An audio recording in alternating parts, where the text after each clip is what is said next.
સુરતમાં ખંડણી કોર આપના કોર્પોરેટરની અટકાયત કરવામાં આવી છે। બે અલગ અલગ મામલામાં 1.50 લાખ પડાવનાર રાજેશ મોરડિયા સહિત એક વ્યક્તિ સામે ગુનો નોંધાયો છે। આપે સસ્પેન્ડ કર્યા બાદ તેઓના ઘરના રહ્યા ના ઘાટ ના રહ્યા તેવી હાલત થઈ છે।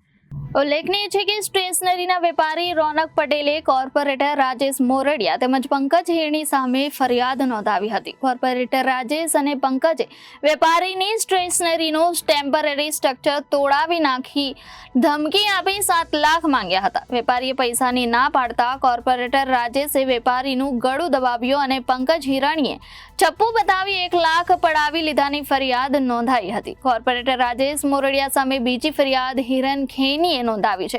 ઓગસ્ટ 2023 થી સપ્ટેમ્બર 2023 દરમિયાન કોર્પોરેટરે ફરિયાદીની જમીન સુધી થતા ડામર રોડનું કામ અટકાવ્યું હતું। ત્યારબાદ કોર્પોરેટર રાજેશ મોરડિયાએ ફરિયાદી હિરેન ખેની પાસેથી 50,000 રૂપિયા પડાવ્યાનો ફરિયાદમાં ઉલ્લેખ કરાયો છે।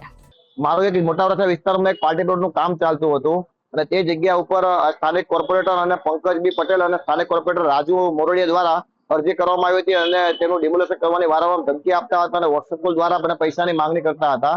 અને આ બનાવ બનતા ડિસેમ્બર મહિનામાં તેઓ મારી પાસે સ્થળ પર રૂબરૂ આવી અને મારી પાસેથી ધમકી મારી અને 1 લાખ રૂપિયાની માંગ કરી હતી ફાઇનલમાં। અને તેમાં પંકજ પટેલ દ્વારા ફાઇનલ અમાઉન્ટ નક્કી કરવા માટે રાજુ મોરડિયા જે અહીંના કોર્પોરેટર છે તેમને બોલાવી અને સમાધાનની વાત કરવા માટે આવી હતી। અને રાજુ મોરડિયા દ્વારા આ વિસ્તારમાં તારો ડોમ ચલાવવો અને તમારું જે બિનખેતી જગ્યામાં તમે આ ડોમ ઉભો કર્યો છે તો અમારી ખરેખર જે પ્રોસેસ શરૂ હતી બિનખેતી કરાવવા માટેની એ ફાઇનલ થઈ ગયેલ હતી અને પ્રોસેસમાં ટૂંકમાં કામ હોવાના કારણે અમે એમને પૈસાની વાતચીત કરતા તેમને અમને ફાઇનલ 1 લાખ રૂપિયા માંગણી કરી હતી। અને ત્યારબાદ આ પંકજ પટેલ દ્વારા અમને વારંવાર ડિસ્ટર્બ કરવામાં આવતા હતા અને પંકજ પટેલ દ્વારા અમને છરી બતાવી અને ત્યારે ઝપાઝપી થતા રાજુએ પણ અમને ટૂંકમાં ગળે ઉપર ઝપાઝપી કરી અને મારામારી થઈ હતી। ત્યારબાદ સમાધાન કરતા મારા સ્થાનિક જે અમારા મેનેજર છે તે વચ્ચે આવતા સમાધાન થયું હતું, છોડાવ્યા હતા અમને બંનેને અને ત્યારે તેમને 1 લાખ રૂપિયા લઈ અને સમાધાન કરી અને પોતે રવાના થયા હતા। આ તમામ વચ્ચે આપના સસ્પેન્ડેડ કોર્પોરેટર રાજેશ મોરડિયાનું નિવેદન સામે આવ્યું છે। તેઓએ કહ્યું કે મારા પર લાગેલા આક્ષેપો પાયા વિહોણા છે। આ એક રાજકીય ષડયંત્ર છે। મેં ક્યારેય અધિકારી કે ફરિયાદીને કોલ પણ નથી કર્યો। મારા પર લાગેલા આક્ષેપો તદ્દન ખોટા છે।